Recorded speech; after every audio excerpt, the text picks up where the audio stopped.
Sveiki žiemos sporto mylėtojai, esu Liepkalnio slidinėjimo mokyklos instruktorius ir sveikinuosi iš didžiausio slidinėjimo centro Lietuvoje, o gal net ir visam Pabaltyje, Liepkalnio. Šiandieninis topikas bus apie tai, kaip atsistoti parkritus. Ir kad nebūtų Houston, Houston, we have a problem. Čiuoži ant galinio kanto ir netyčia opt ir prisėdai. Ir kaipgi dabar atsistoti? Viskas ganėtai paprasta.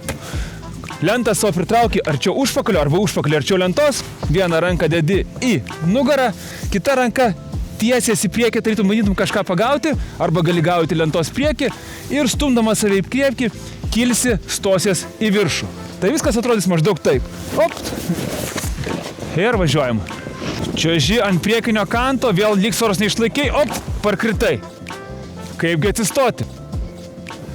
Pasistumi save, kad klupėtum ant kelių, padedi rankas ir tiesiog lengvai save pastumi ir atsistoji. Labiau patyrusiems galima bandyti kitaip. Tiesiog save stumti ir atsistoti. Pabandykit.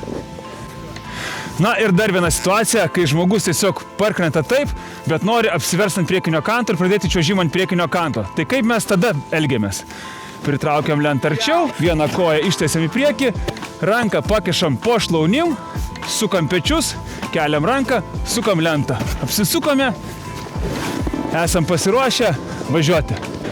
Na, o kartais būna taip, kad čiuoži, pagauni priekinį kantą, parkrenti į priekį, nučiuoži ir kaip dabar atsistoti. Viskas paprasta. Sukiesi vėl 180 laipsnių kampu, padėdamas rankomis ir atsistumęs, atsistoji ir gali važiuoti. Na, o jeigu norite išmokti taisyklingai čiuožti snieglente, kviečiu atvykti į Liepkalnio slidinėjimo mokyklą. Ten išmoksite čiuožti taisyklingai, saugiai ir vėliau mėgautis boksais, karvingu ar kažko panašiu.